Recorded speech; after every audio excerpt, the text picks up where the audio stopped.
Setiap makhluk hidup diciptakan dengan keunikannya masing-masing. Seperti hewan misalnya, mereka memiliki ciri-ciri khusus untuk menyesuaikan diri dengan lingkungan dan melindungi diri dari musuhnya. Beberapa contohnya adalah cicak dan tokek. Mereka memiliki kekhususan yaitu dapat memutuskan ekornya, memiliki perekat di telapak kaki untuk merayap di dinding, memiliki lidah yang panjang dan lengket untuk menangkap mangsanya. Contoh lainnya yaitu bunglon, memiliki ciri khusus dapat mengubah warna tubuhnya menyerupai kondisi lingkungan, dan untuk mengelabui musuh dan mangsanya. Perubahan ini disebut mimikri. Bunglon juga memiliki lidah yang panjang dan lengket untuk menangkap mangsanya. Kelelawar memiliki kemampuan khusus yang disebut ekolokasi, yaitu kemampuan mendeteksi benda dari pantulan bunyi yang digunakan untuk menangkap mangsa. Unta memiliki ciri khusus berupa punuk di punggungnya yang berisi lemak untuk cadangan energi. Kalajengking memiliki sengat di ujung tubuhnya yang mengandung racun untuk menyerang musuhnya. Beruang kutub berciri khas memiliki lapisan lemak yang tebal dan rambut yang lebat untuk bertahan di suhu yang sangat dingin. Walang sangit memiliki ciri yaitu mengeluarkan bau busuk menyengat untuk melindungi diri dari musuh. Landak memiliki duri di tubuhnya yang digunakan dalam keadaan terancam untuk melindungi dirinya. Misalnya, landak mengeluarkan durinya ketika melihat ular, sedangkan ular menyemprotkan bisa beracun dari mulutnya ketika menyerang musuhnya atau melilit tubuh mangsanya. Kura-kura memiliki cangkang yang keras yang dipakai sebagai pelindung ketika bertemu musuhnya. Masih banyak lagi contoh dari ciri khusus hewan. Apakah kamu dapat menyebutkan ciri yang lainnya?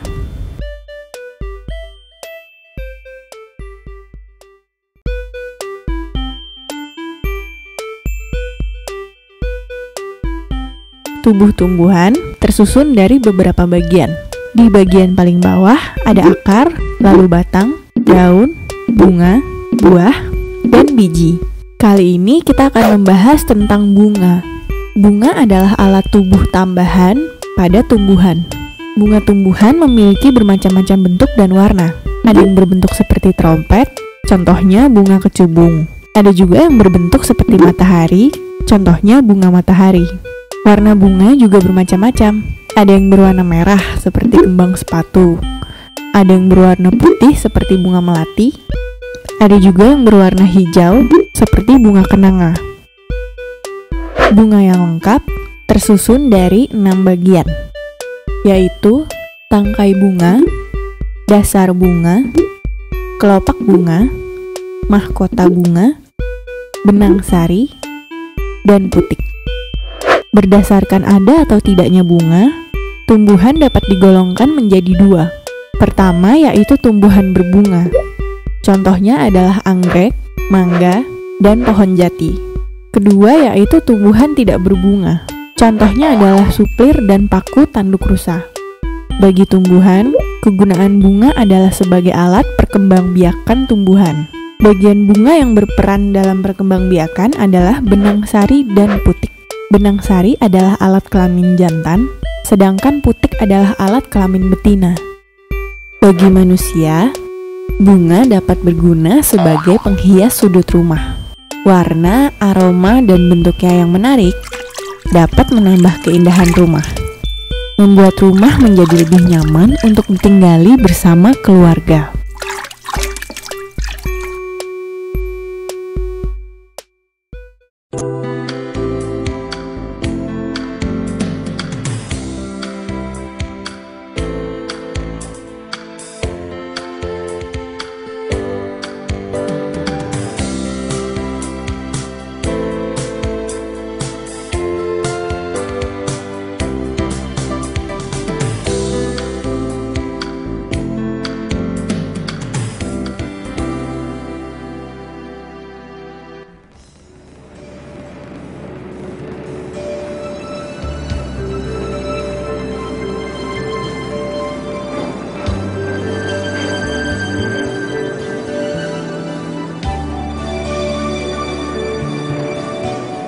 negara kita Indonesia telah mengalami banyak kemajuan dalam bidang perdagangan dan industri.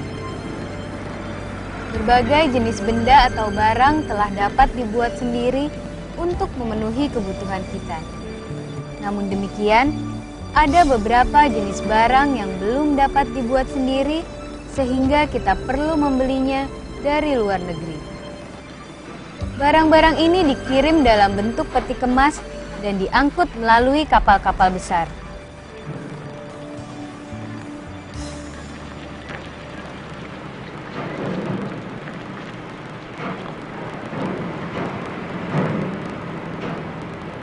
Kapal barang ini datang setiap hari silih berganti.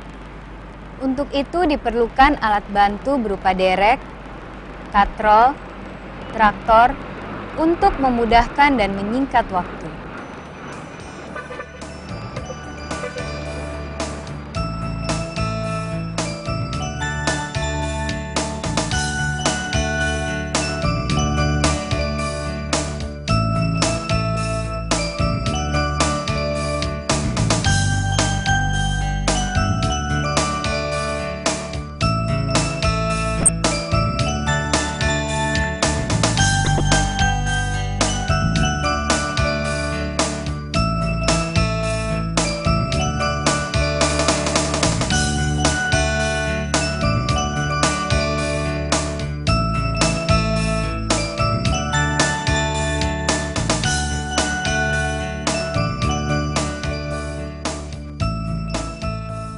Sejak zaman dahulu, manusia sudah menggunakan alat-alat untuk memudahkan pekerjaan. Semua alat yang berguna untuk memudahkan pekerjaan manusia disebut pesawat.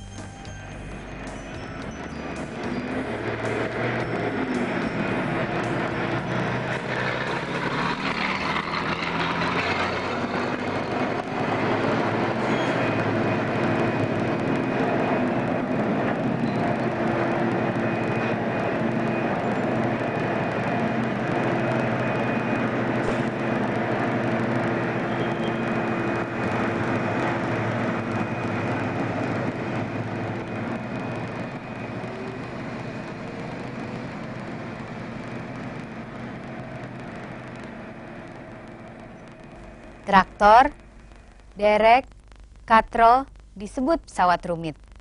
Tetapi ada pula alat-alat yang juga disebut pesawat sederhana.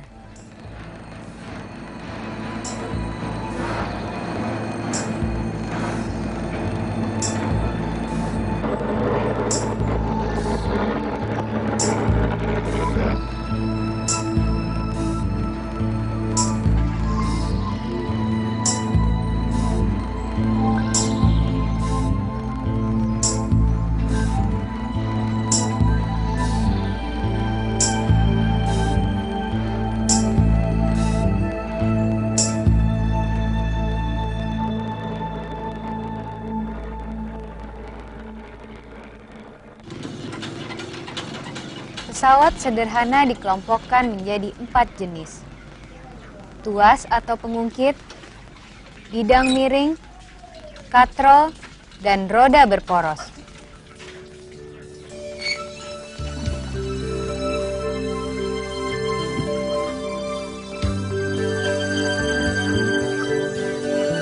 Contoh yang paling sederhana adalah paku yang sudah tertancap di balok dalam keadaan bengkok akan sulit dicabut apabila kita menggunakan tang. Padahal cara seperti ini sudah benar, tapi untuk paku yang kecil. Kenapa paku tersebut tidak dapat dicabut? Karena pakunya besar. Jadi agar paku tersebut dapat dicabut, kita harus menggunakan palu ungkit.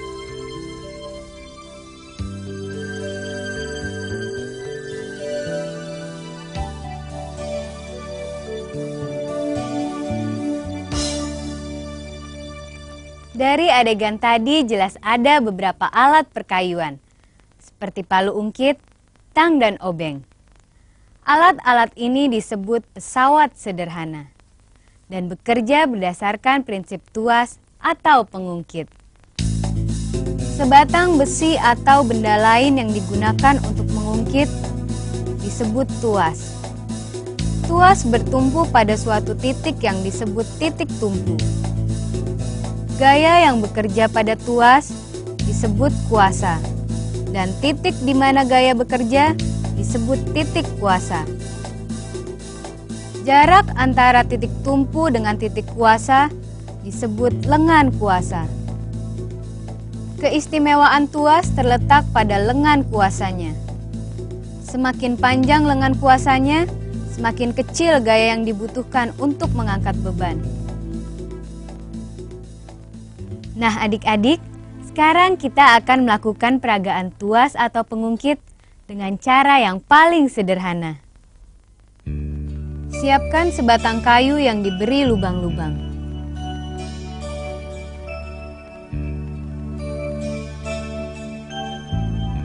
Papan untuk alas dengan diberi tiang penyangga yang diberi lubang untuk tempat kedudukan pasak yang berfungsi sebagai titik tumpu.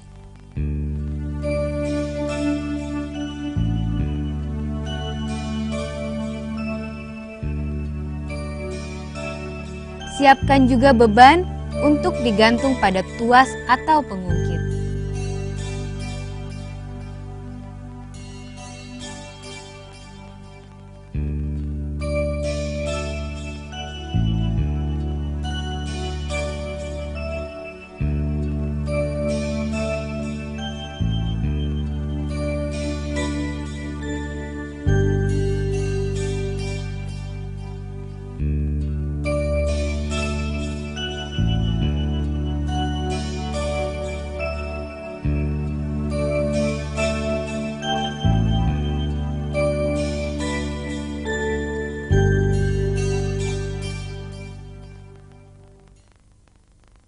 Sekarang, kalau lengan beban lebih pendek dari lengan kuasa, apa yang terjadi?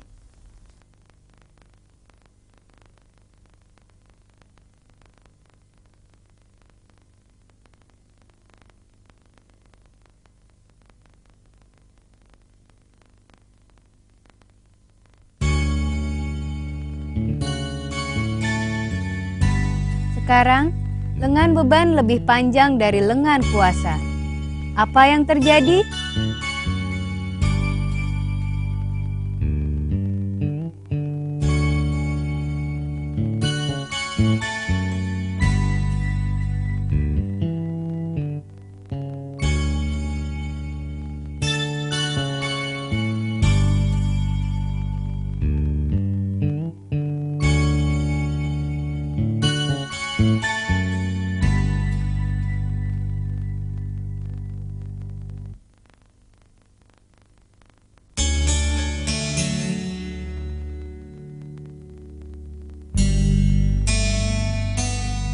Jadi, dari dua percobaan tadi dapat disimpulkan bahwa semakin panjang lengan kuasa, semakin kecil gaya yang diperlukan untuk mengangkat beban. Prinsip tuas banyak digunakan dalam kehidupan sehari-hari untuk membantu memudahkan pekerjaan manusia, seperti alat pemotong besi, pompa air, dan sebagainya.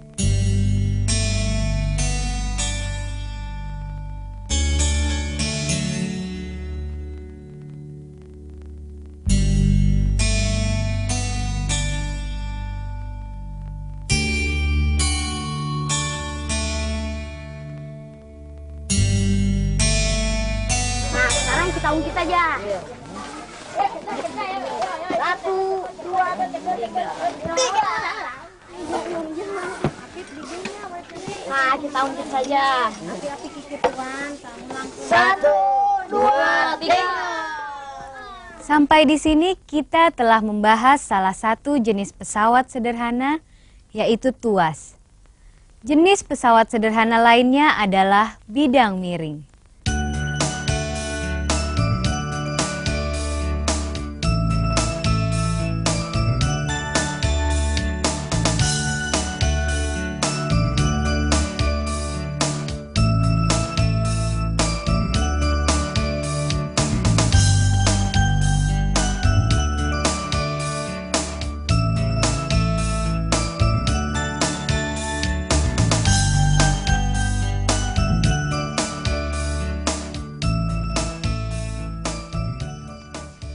Nah adik-adik, coba sekarang kita perhatikan peragaan bidang miring.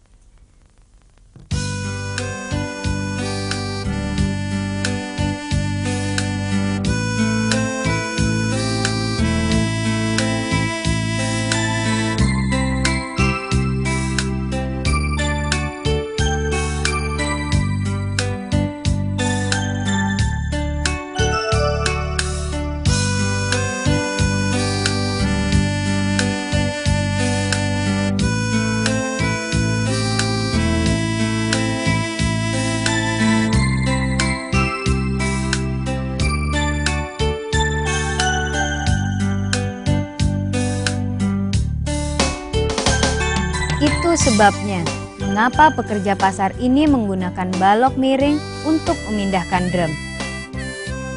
Contoh lain pemanfaatan bidang miring misalnya, jalan yang dibuat berkelok-kelok mengitari lereng gunung.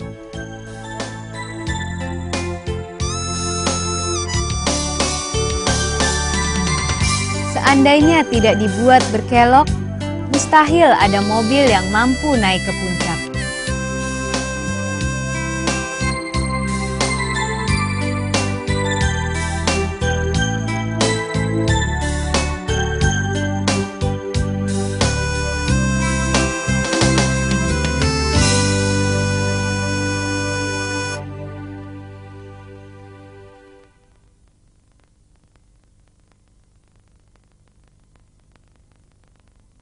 Dari percobaan dan contoh-contoh yang telah disajikan tadi, dapat disimpulkan bahwa bidang miring dibuat untuk mempermudah memindahkan beban berat dari satu tempat ke tempat lain yang lebih tinggi.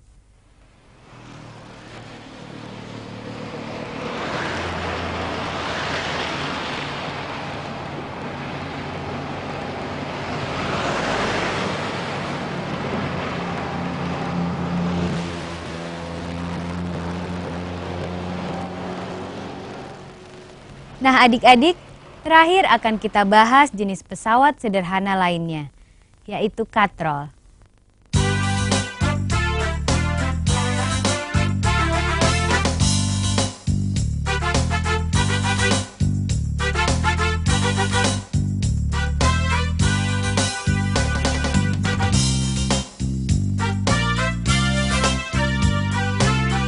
Katrol digunakan untuk mengangkat suatu beban.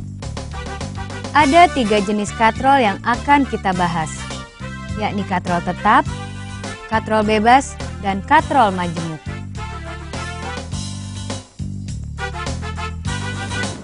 Katrol adalah roda yang berputar pada porosnya. Katrol biasanya digunakan bersama-sama dengan mata rantai atau tali. Benda-benda berat dapat diangkat dengan menggunakan katrol. Katrol dapat mengubah arah gaya yang digunakan untuk menarik atau mengangkat benda. Katrol yang posisinya tidak berubah disebut katrol tetap. Contoh katrol tetap, katrol yang digunakan pada sumur timba. Dengan menarik ujung tali yang tidak terikat pada ember, maka ember akan terangkat.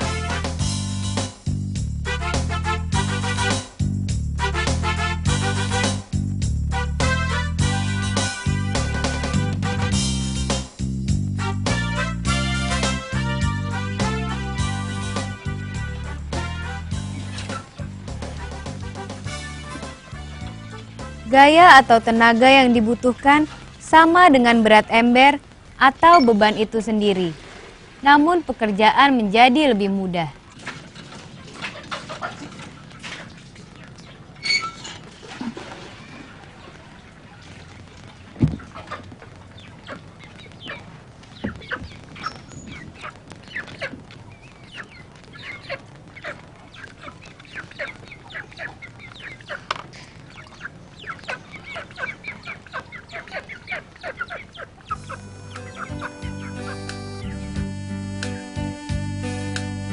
Ada lagi katrol yang posisinya selalu berubah.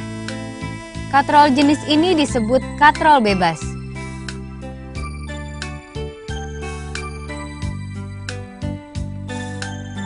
Katrol ditempatkan di atas tali dengan beban dikaitkan pada katrol.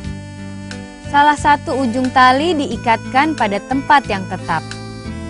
Ujung yang lain ditarik ke atas.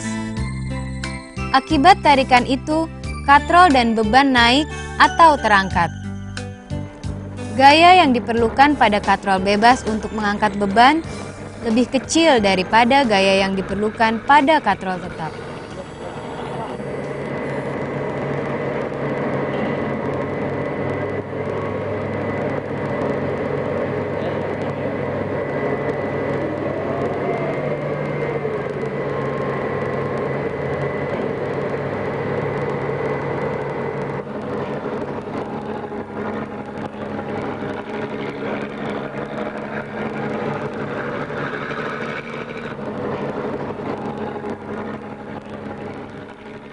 Jenis katrol lainnya adalah katrol majemuk. Katrol majemuk merupakan gabungan antara katrol tetap dan katrol bebas yang dihubungkan dengan tali. Beban yang akan diangkat dikaitkan pada katrol bebas. Salah satu ujung tali diikatkan pada penopang katrol tetap. Ujung tali yang lain ditarik. Akibat tarikan itu, beban dan katrol bebas akan terangkat. Contohnya katrol yang digunakan di pelabuhan atau gudang.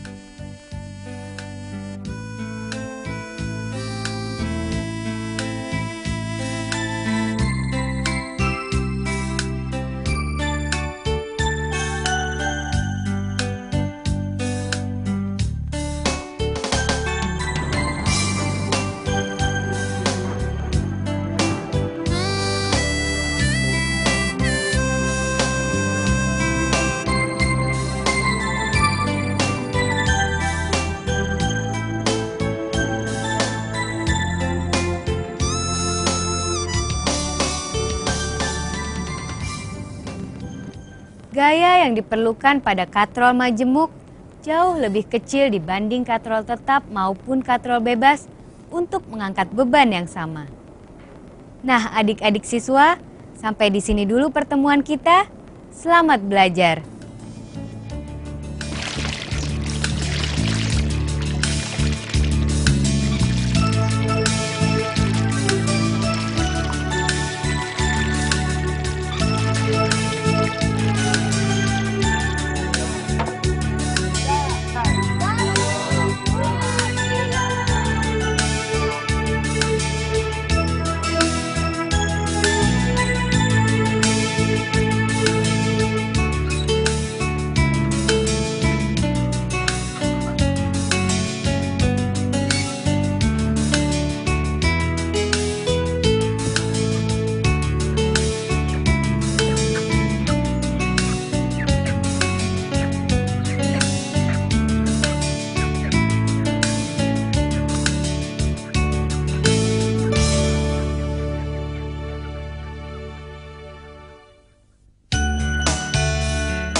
Selamat datang di SMA Negeri 36 Jakarta. Kami akan membawakan sebuah acara berita. Mari kita lihat. Selamat pagi pemirsa, masih dengan acara berita harian kita. Dengan saya Ivy ya. Dan saya Anissa Dayati. Membawakan berita politik Sekjen DPR untuk kepimpinan Dewan. Tidak hadirnya Sekjen DPR dengan Tuning Tiastuti di pemeriksaan Mahkamah Kehormatan Dewan soal kasus Setia Trump adalah hal yang wajar. Sebab Sekjen harus mendapat izin pimpinan sesuai aturan Undang-Undang MD3. Anggota MKD Junimar Girsang menyatakan, Sekjen DPR tidak mengantongi izin dari pimpinan. Padahal yang diperiksa MKD adalah Ketua DPR Setia Novanto dan Wakil Ketua DPR Fadlizon. Fahri menegaskan tidak ada larangan dari pimpinan, namun tetap saja sekretariat harus mengantongi izin terlebih dahulu karena berdasarkan aturan Undang-Undang MD3 baru, Sekjen DPR bertanggung jawab langsung ke pimpinan DPR. Berita selanjutnya akan dibawakan oleh Anissa Dianti. Saya akan membawakan berita ekonomi kisru APBD DKI. Presiden Joko Widodo memastikan siap pasang badai menghadapi kisru APBD DKI. Presiden mengatakan sistem elektronik budget tinggi yang digunakan Pemprov DKI berguna transparansi anggaran dengan sistem elektronik budget tinggi. Maka pengadaan dalam APBD DKI dapat terpantau sehingga tidak ada anggaran aneh yang lolos dalam sistem. Kan ada prosesnya. Akan dinasionalkan nggak nih Pak? Ada prosesnya. Tidak ada pembahasannya. Ini adalah membangun sistem supaya apa? Ada transparansi, ada keterbukaan. Juga kalau sistemnya itu betul-betul bagus, bisa di-lock kalau ada barang-barang nggak benar yang masuk kan. Memang sistem seperti itu. Secara nasional akan diterapkan nggak nih Pak? Saya mau tanya, bisa ngecek enggak 57.000 item kegiatan satu persatu. Saya pernah ngumpulin buku, tanya Pak Gubernur, buku saya khusus APBD saja mungkin kalau ditumpuk segini. Dari tahun berapa Pak? Ya setahun segitu. Artinya ngontrolnya sulit. Oleh sebab itu, sistemlah yang mengontrol. Ya sekali lagi, kalau tidak dengan sistem mengontrolnya, saya tanya bagaimana dengan buku segitu gedenya 57.000 item. Ya backup yang benar, udah jelas gitu. Masa dulu saya ulang-ulang terus. Backup tuh backup yang benar. Udah. Apanya? Penerapan sistem budget. Ya tanya ke Pak Gubernur. Dulu memang ini kita siapkan, tapi memang selalu tidak berhasil dan ya alhamdulillah waktu dipegang Pak Gub bisa. Presiden menganggap DPRD yang benar atau segala macam, Mendagri semua gawat kita. Polisi semua nggak mau bergerak ya gawat. Nah kalau sekarang kan udah jelas, polisi udah nyatakan ada puluhan tersangka UPS kan. Dan dari DPRD memasukkan kepada kami 2015 UPS juga sama gitu tuh Pak, grupnya ini gitu loh. Jadi sudah ada garis merah, benang merah antara ini permainan pokir, ini namanya pokir, pokok-pokok pikiran.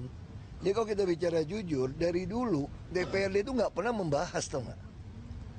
Kalau kita ketemu tuh cuma formalitas saja, ketemu ngomong, makanya kita rekam kan sekarang kan. SKPD itu dia nggak pernah bahas perinci, nggak pernah dia. Yang penting porsinya dia masukin. Malah ada nama-nama ini punya siapa, ini pokirnya siapa. Kalau itu diketik dari. Berita selanjutnya akan dibawakan oleh Octavia Kayana Guna. Terima kasih Anissa. Berikutnya saya akan membawakan berita olahraga. Talk show alami patah tulang engkel. Bek kiri Manchester United ini menerima tackle keras dari Hector Moreno dan diyakini mengalami patah tulang engkel pada kaki kanannya dalam laga melawan PSV Eindhoven Rabu 16 September lalu. Shaw menerima tackle keras saat berlari menuju kotak penalti PSV. Akibat kejadian itu, pertandingan terhenti selama 10 menit dan Marcos Rojo turun menggantikan Shaw. Bek internasional Inggris itu merupakan pemain kunci United di musim ini. Dan ini bukan pertama kalinya Shaw mengalami masalah cedera. Musim lalu Shaw hanya bermain 20 kali di Old Trafford karena gagal kembali ke kondisi prima pasca cedera. Berita terakhir akan dibawakan oleh Bayu Andi Nurbastian. Sudah mengemis menipu pula. Tugas gabungan Dinas Sosial dan Satpol PP menangkap basah seorang pengemis yang pura-pura tak punya kaki. Modusnya dengan melipat kaki ke dalam celana panjang.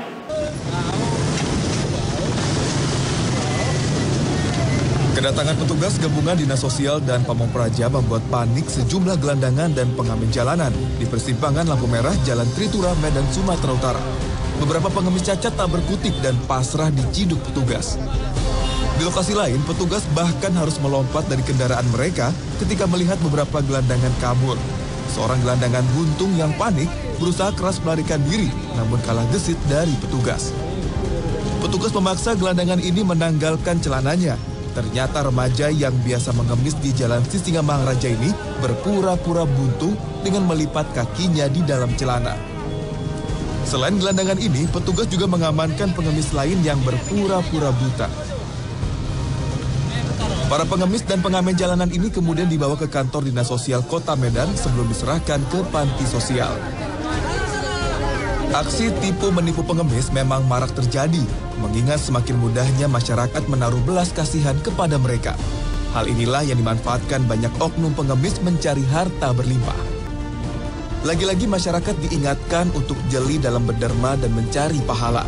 Jangan sampai uang yang kita berikan jatuh ke tangan penipu malas yang tidak ingin berusaha dan terlena dengan pekerjaan mudah, mengemis. Tim Liputan Ini TV.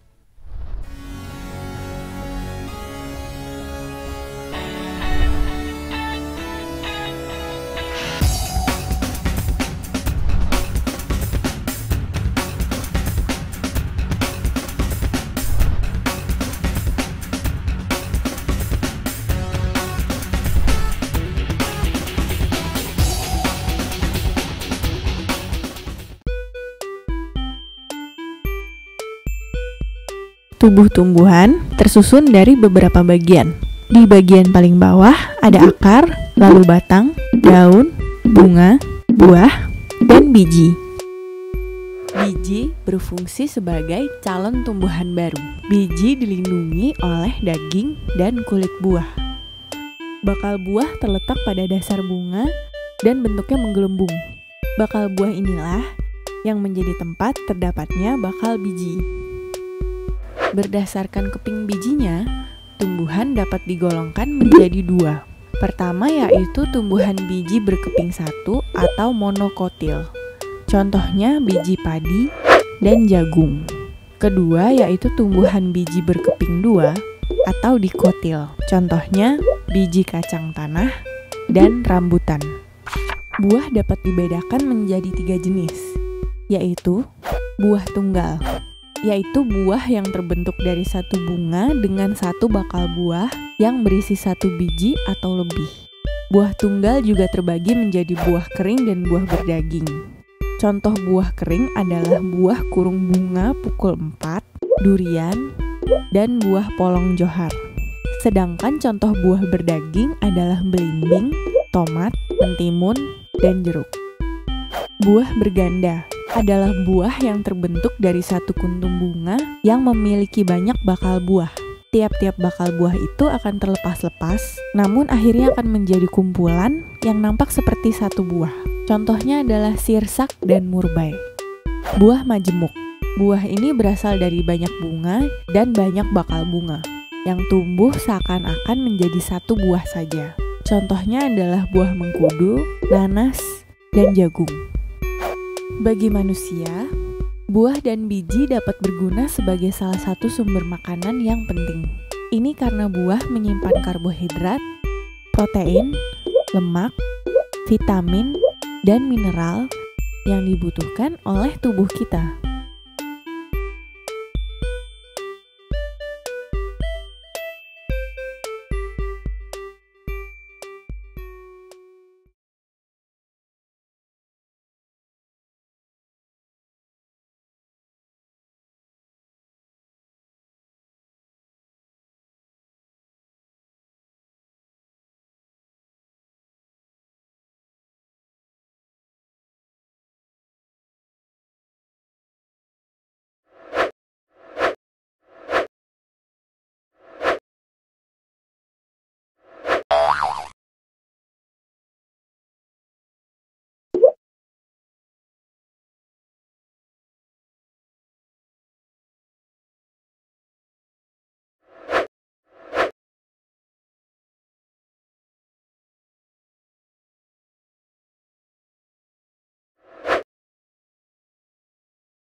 Es kutub utara merupakan salah satu faktor yang menentukan pola cuaca dan iklim global.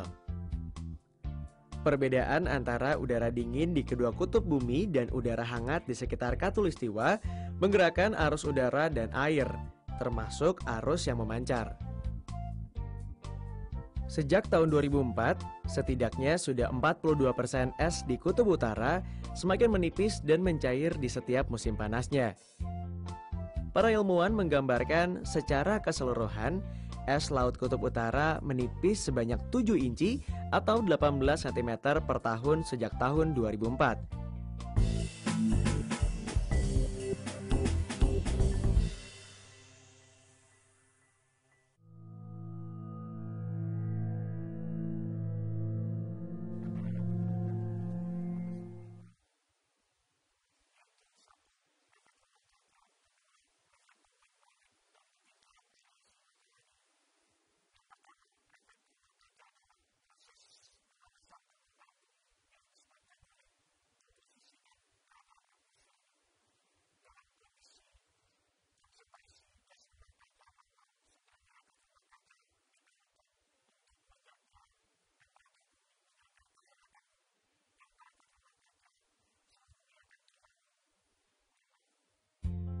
Segala sumber energi yang terdapat di bumi berasal dari matahari.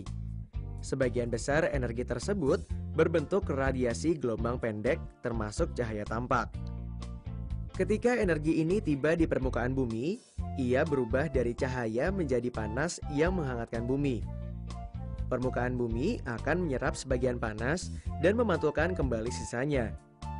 Sebagian dari panas ini berwujud radiasi inframerah gelombang panjang ke angkasa luar. Namun, pemantulan panas keluar terkadang tidak sempurna.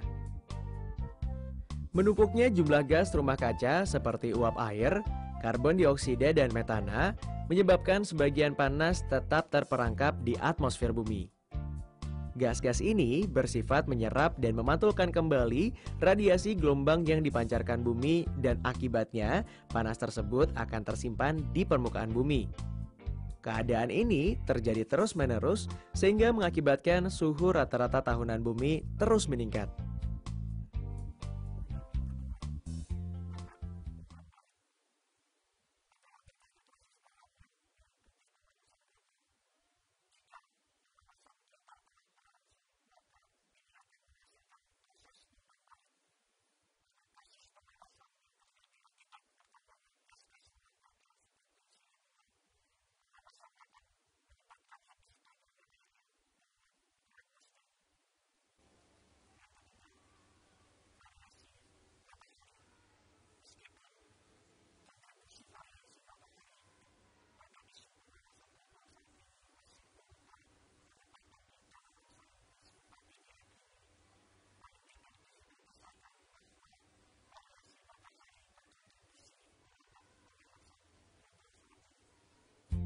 Dua ilmuwan dari Duke University mengestimasikan bahwa matahari mungkin telah berpengaruh terhadap 45-50% peningkatan temperatur rata-rata global selama periode 1900 sampai 2000.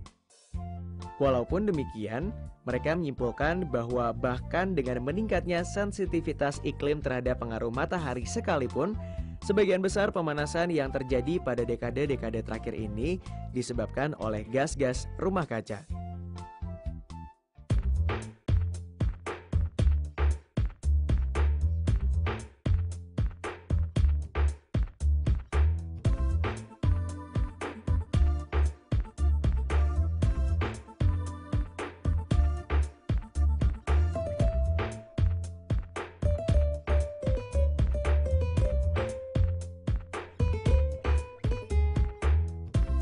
Manakah di antara tiga gambar ini yang tidak menyebabkan pemanasan global?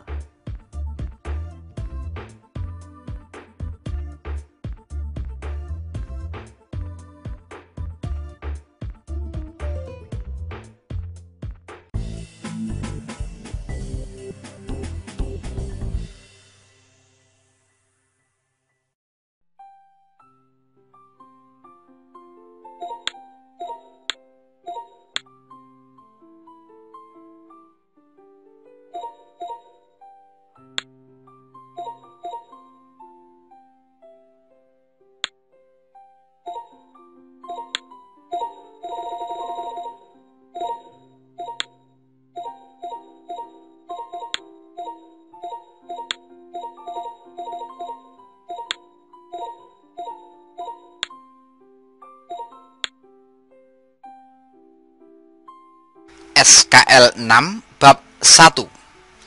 Statistika. Ya. Yang pertama akan kita pelajari adalah bagaimana tentang menyajikan data. Dalam statistika, untuk menyajikan data bisa dalam bentuk tabel, diagram batang, diagram lingkaran, atau diagram garis. Yang pertama, tentang tabel. Nah, berikut ini contoh penyajian, ya. Di sini ada contoh penyajian data nilai ulangan suatu sekolah. Ini terlihat nilai ulangannya 5. Ya, ini ya. 5, 6, 7 sampai dengan 9. Ini frekuensi. Frekuensi itu berarti kesimpulannya apa? Yang mendapat nilai ulangan 5 sebanyak 5 orang. Yang mendapat 6 sebanyak 20 orang. Itu yang menunjukkan frekuensi. Kalau data ini dibuat dalam bentuk diagram batang sebagai berikut. Misalnya nilai 5. Ya, itu frekuensinya 5 kalau kita tarik ke kiri. Oh, berarti di sini kan frekuensi. Nah, ini frekuensi. Berarti ini menunjukkan frekuensinya 5. Kemudian yang dapat nilai 6 itu frekuensinya 20, dapat nilai 7, ya, itu frekuensinya 50. Nah, semacam ini. Dan selanjutnya, ini merupakan suatu diagram batang. Kemudian kalau dianggap atau dibuat dalam bentuk dari tabel tadi, dibuat dalam bentuk diagram lingkaran. Diagram lingkaran itu bisa dibuat dalam bentuk persentase. Misalnya, ya, misalnya nilai ulangan 5. Yang dapat ulangan 5 itu ternyata sebanyak 4%. Ya, sebanyak 4%. 4% itu dari mana dapatnya? Nah, sekarang kita lihat. Persen daripada ulangan yang dapat 5. Di situ kan sebanyak 5. Ya, di dalam tabel itu frekuensinya sebanyak 5 yang dapat ulangan dengan nilai 5. Dibagi dengan jumlah semua frekuensi. Jumlah semua frekuensi itu 120. Ini kita kalikan dengan 100%. Ini kita perkirakan ini. Nah, ini. Berarti kan 55 dikalikan 10 dibagi 12. Berarti kan 50 per 12%. Ini kira-kira sekitar 4, sekian persen. Kita anggap aja 4% misalnya. Nah, semacam ini. Kemudian tabel tadi kalau dibuat diagram garis, misalnya yang dapat 5, kemudian sebanyak 5, maka kita buat titik di sini, dihubungkan dengan yang dapat nilai 6 sebanyak 20, kemudian ini kita hubungkan semacam ini, dan seterusnya. Ini merupakan diagram garis. Kemudian tabel distribusi frekuensi. Tabel distribusi frekuensi, di sini terlihat ini nilai, kemudian ini frekuensi. Ada batas bawah, ada batas atas. Berarti di sini ada batas bawahnya itu 50, batas atasnya itu 54. Kalau kita ditanya tepi bawah, ya, tepi bawah daripada tabel ini itu adalah 50 dikurangi 0,5. Berarti di sini adalah 49,5. Data pertama ini itu mempunyai, ya, tepi bawah 49,5. Kalau kita ditanya tepi atas itu ya 54 ditambah 0,5. Berarti di sini adalah 54,5. Maka nanti kalau misalnya kita ditanya interval, ya, interval data. Interval data itu gimana? Ya, tepi atas 54,5 kita kurangi 49,5. Oh, berarti di sini intervalnya adalah 5. Nah, gitu. Ini tentang distribusi nilai ulangan, ya. Kemudian, kalau distribusi nilai ulangan tadi kita buat suatu histogram, ya, di sini merupakan paduan dengan diagram batang. Misalnya ini, itu yang nilai 50 sampai dengan 54 terlihat di dalam tabel tadi, itu frekuensinya itu adalah 2. Jadi frekuensinya 2. Nah, ini. Kemudian yang dapat 55 sampai 59 itu frekuensinya adalah 4. Kita hubungkan. Nah, kita hubungkan seperti ini. Dan seterusnya dihubungkan nih. Dihubungkan itu tepat pada puncaknya. Nah, semacam ini. Kemudian yang ketujuh itu adalah ogive. Dari distribusi frekuensi tadi, kalau dibuat ogive itu seperti ini. Ada istilah ogive negatif, ada ogive positif. Ogive positif ini selalu naik. Yang dipakai di sini adalah frekuensi kumulatif. Misalnya di sini 2. Kemudian 2 itu kalau ditambah 6 itu 8. Oh, berarti di sini 8. Kemudian ditambah dengan nih, naik lagi, ditambah lagi, dan seterusnya. Kemudian kalau frekuensi kumulatif di mana yang awal ini adalah 42, di sini adalah 42. Kemudian 40. Ini kita lihat di sini. Kemudian 30 dan seterusnya. Ini namanya ogive-nya ogive negatif.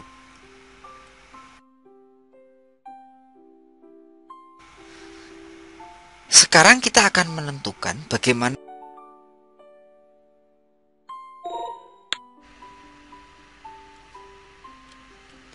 soal ujian nasional 2011. Distribusi nilai ulangan matematika kelas 12A. Kalau kita lihat ini adalah tabelnya. Yang diminta di sini adalah modus. Modus, ya. Modus itu adalah nanti kita cari tepi bawah modus.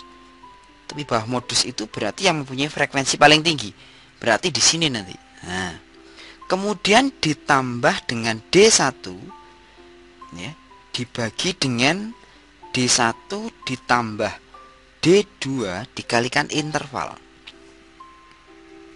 Sekarang kita coba cari tepi bawah modus. Sudah kita lingkari frekuensi paling tinggi. Berarti tepi bawah itu, ini batas bawahnya 65, kita kurangi 0,5. Berarti ini nanti sama dengan 65 dikurangi 0,5, itu kita dapatkan 64,5. Nah, ini menyatakan tepi bawah daripada modus. D1. D1 itu selisih frekuensi modus dengan frekuensi sebelumnya. Berarti di sini D1 itu adalah 16 dikurangi 8. Oh, nilainya 8. D1-nya 8. Dibagi D1 8. D2 ditambah D2. D2 itu selisihnya ini. Berarti D2 itu adalah 16 dikurangi 10. Nilainya 6. Oh, berarti di sini 6. Interval paling mudah pakai interval itu jika 55 dikurangi 50. Berarti di sini intervalnya adalah 5. Oh, berarti di sini 5. Maka kalau begitu jawabannya adalah C.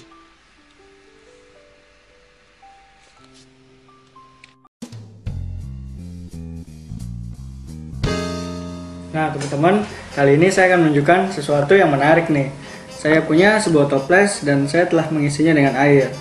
Nah, teman-teman juga coba ini di rumah ya. Saya akan meletakkan toples ini di luar, di halaman rumah saya, dan terkena langsung sinar matahari. Dan kita akan melihat apa yang terjadi setelah beberapa jam kemudian. Teman-teman, saya telah mengambil toples yang tadi saya letakkan di halaman rumah saya.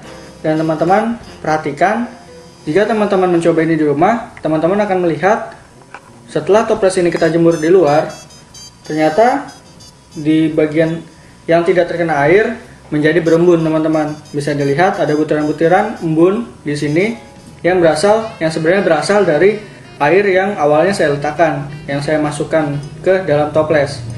Nah, kenapa sih bisa seperti itu ya, teman-teman? Perlu teman-teman tahu, apa yang kita coba di sini adalah simulasi dari efek rumah kaca. Panas yang ditangkap oleh air dalam toples tidak bisa keluar karena toples ini sifatnya tertutup. Akibatnya panas tersebut hanya akan berada di dalam dan kembali memanaskan air yang berada di dalam toples. Kemudian air tersebut menguap, mengembun, kembali terpanaskan, begitu seterusnya. Dan panasnya hanya sedikit yang bisa keluar dari toples yang kita jemur barusan. Nah, teman-teman harus mencoba ini di rumah sendiri dan teman-teman bisa lihat hasilnya. Kalau pengen tahu video menarik lainnya, teman-teman juga bisa saksikan hanya di kucingfisika.com.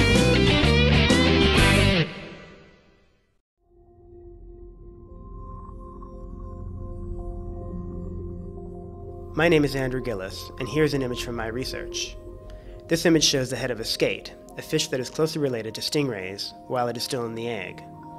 These animals, along with sharks, belong to a group called the cartilaginous fishes, who build their skeletons entirely out of cartilage, the same soft, flexible tissue which makes the skeleton of our ears. In the center of the image, you can see the embryo's eyes and gills, and on the sides of the image, you can see the large wing-like fins that wrap around the head.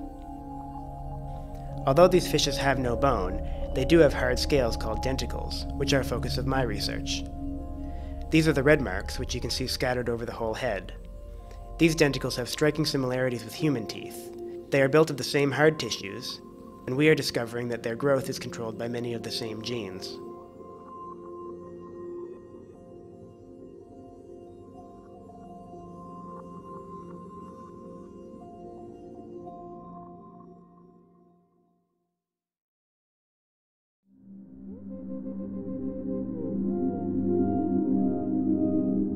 You are watching an electron microscope video of silicon nanowires growing from gold particles. A nanowire is a pillar of crystal ranging from a few to several thousand atoms in diameter.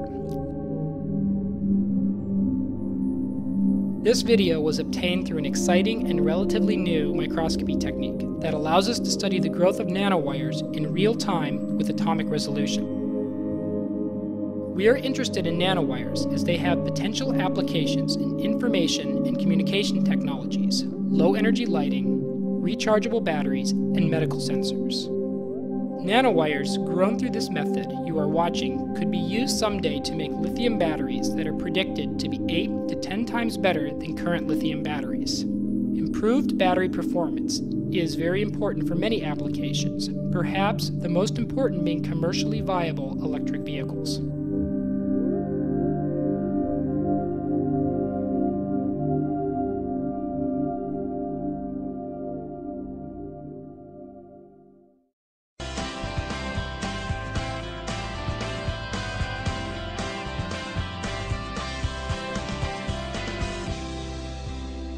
Pendidikan interaktif persiapan ujian nasional membedah kisi-kisi. Kembali lagi masih bersama saya dan juga Ibu Dwi Harmelia yang mengajar di SMA Negeri 39 Jakarta. Ini adalah segmen terakhir, jadi bagi teman-teman yang memiliki kesulitan atau pertanyaan, silahkan memanfaatkan segmen terakhir ini dengan cara langsung bertanya nih kepada Ibu Dwi Harmelia. Bagaimana? Gampang kok, tinggal menelpon telepon bas pulsa kami, mengajukan pertanyaan lewat SMS dan juga bisa lewat Facebook. Dan seperti yang Asi ingatkan pada segmen pertama tadi, bahwa pada segmen terakhir kami akan menggelar kuisi kuadran cerdik, cepat, cermat, dan ceria. Namun sebelum kita sampai di penghujung acara nanti untuk menggelar kuisi kuadran, kita akan kembali lagi membedah kisi-kisi soal untuk ujian nasional. Silakan Bu Dwi. Baik, adik-adik, kita lanjutkan soal berikutnya. Ibu punya soal ke-9 di sini ya. Nah, ini adalah indikator kedua, kembali masih indikator kedua tentang sel. Ada sel hewan dan sel tumbuhan, adik-adik sudah tahu. Perbedaannya pun adik-adik Ibu yakin sudah tahu. Pada sel hewan, pada sel tumbuhan yang terlihat di tayangan ini itu ada kloroplas, kemudian ada vakuola ya, di mana Dede bisa lihat antara vakuola dengan inti selnya lebih besar vakuola, kemudian di sana dia juga terdapat retikulum endoplasma, badan Golgi itu sama. Kalau pada sel tumbuhan hanya pembedanya Dede bisa lihat di sana ada kloroplas, kemudian vakuolanya besar ya, itu dan dinding sel, sehingga sel tumbuhan itu bentuknya lebih kokoh dan tidak berubah-ubah karena dia ada dinding selnya. Nah, itu pembeda antara sel tumbuhan dengan sel hewan. Nah, dari sel ini Ibu punya soal seperti ini ya Dede.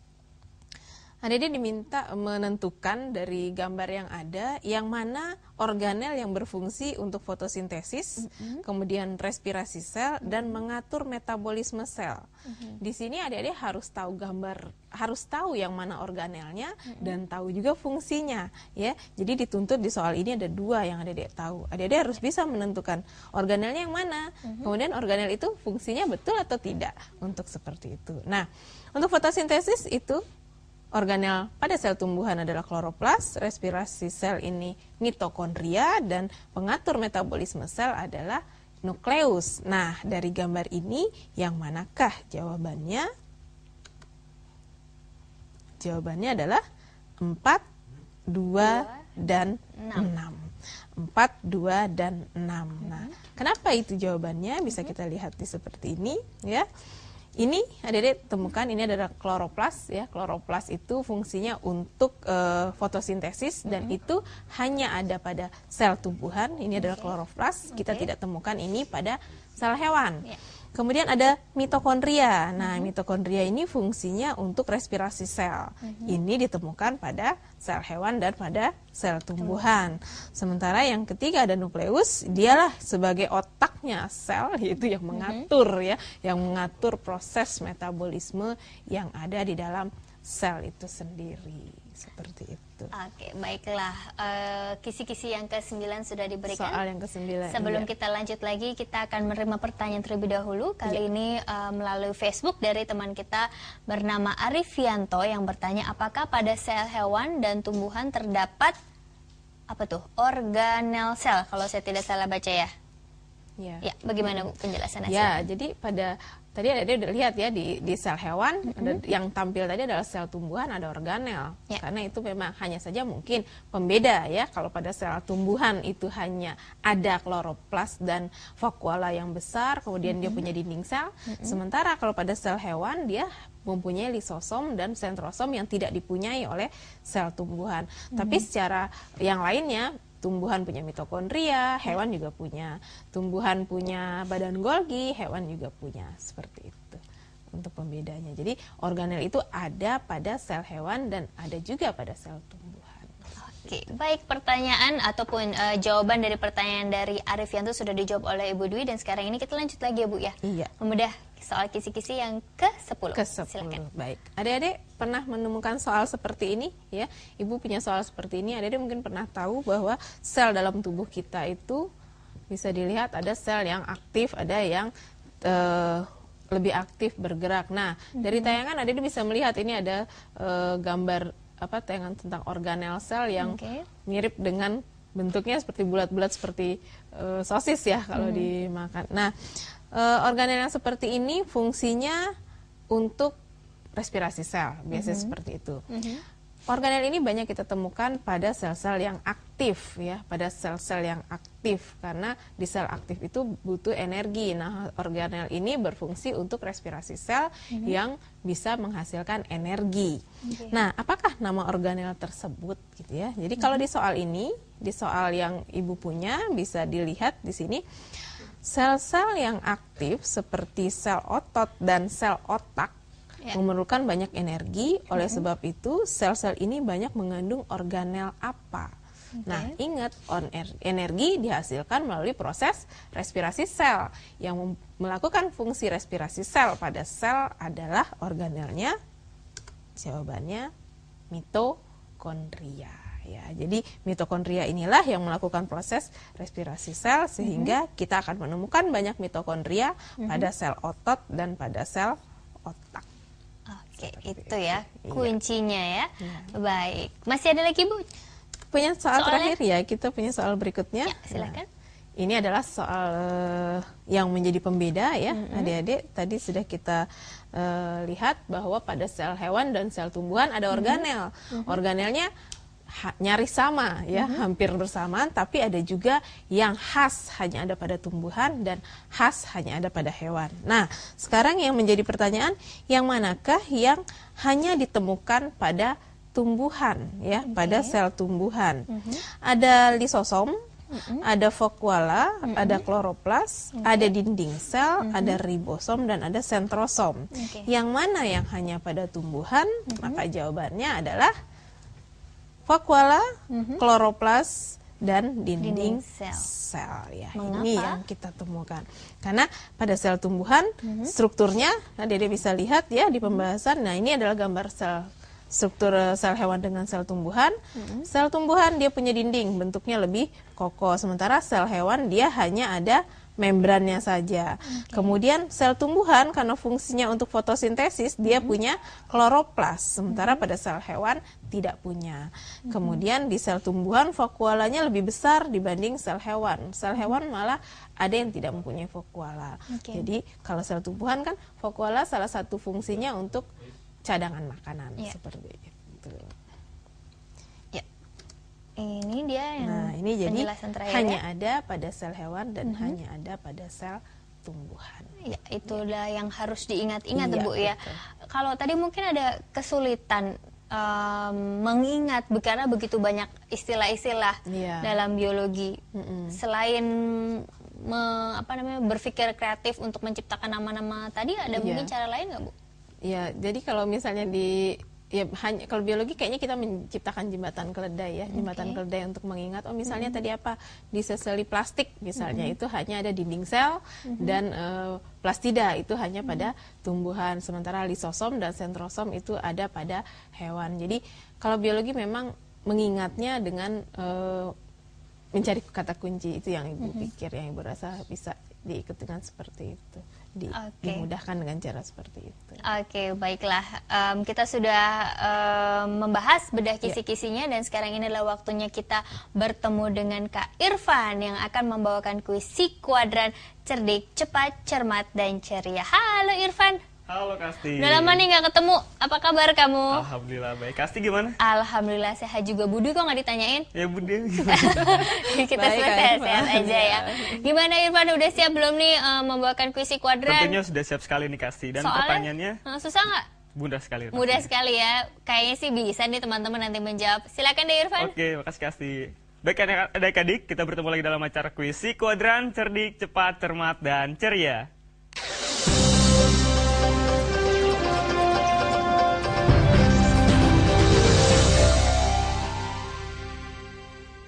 Halo adik-adik, bertemu lagi dengan saya Kak Irfan dalam acara kuis si kuadran cerdik, cepat, cermat, dan ceria. Tidak lupa langsung saya telepon di 0800 140 3046, 0800 140 3046. Jangan lupa passwordnya si kuadran cerdik, cepat, cermat, dan ceria. Karena Kak Irfan akan bagi-bagi hadiah menarik nih berupa tas keren yang satu ini. Oke, langsung saja kita simak pertanyaan kita hari ini. Organ sel yang hanya dimiliki tumbuhan adalah A. Lisosom, B. Kloroplas, atau C. Sentrosom. Mudah sekali nih pertanyaan kita kali ini. Organ sel yang dimiliki oleh tumbuhan adalah A. Lisosom, B. Kloroplas, atau C. Sentrosom. Langsung saya telepon di 0800 140 3046. Jangan lupa passwordnya si kuadran cerdik, cepat, cermat, dan ceria. Tampaknya sudah ada penelpon nih. Halo si kuadran. Halo. Halo si kuadran. Cerdik, cepat, cermat, dan ceria. Iya, tepat sekali. Dengan siapa di mana? Brian di Jakarta. Brian di Jakarta. Langsung saja Brian, apa jawabannya? A, B, atau C? B. B? Iya. Kloroplas? Iya. Yakin Brian ya? Yakin dong. Oke, selamat Brian, Anda mendapatkan hadiah menarik persembahan dari Televisi Edukasi. Jangan ditutup dulu Brian ya teleponnya ya. Iya. Oke, itu dia Brian yang telah memenangkan hadiahnya. Sekian acara kuis kuadran, kita kembalikan ke Kasti. Silakan Kasti.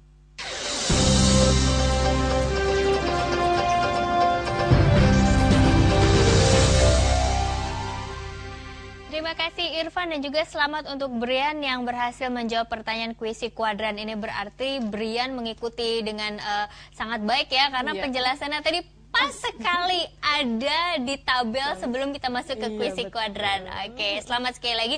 Dan Ibu Dwi, kita sudah berada di penghujung acara nih. Kira-kira kesimpulan ataupun saran yang bisa Ibu berikan untuk teman-teman yang sebentar lagi menghadapi ujian nasional apa? Silakan. Baik adik-adik, dari kisi-kisi yang kita bahas tadi ada tiga sebenarnya di sel, ada membran, ada organel, dan ada transport ya. Jadi adik-adik mengingat dengan cara kembali membuka gambar, pahami gambar, kenali strukturnya, adik-adik akan bisa menjawab soal yang akan keluar di ujian nasional, insya Allah. Amin. Semoga ketika nanti bertemu dengan ujian nasional, teman-teman menjawabnya dengan penuh keyakinan, sudah tidak ragu-ragu lagi memilih ataupun menjawab pertanyaan nanti. Baiklah, berakhir sudah perjumpaan kita di siaran pendidikan interaktif bedah kisi-kisi persiapan ujian nasional bersama saya Simotar dan juga Ibu Dwi Harmelia. Kami berdua mewakili seluruh kerabat kerja televisi edukasi yang bertugas hari ini pamit undur diri. Sekali lagi kami ucapkan selamat belajar dan sampai jumpa.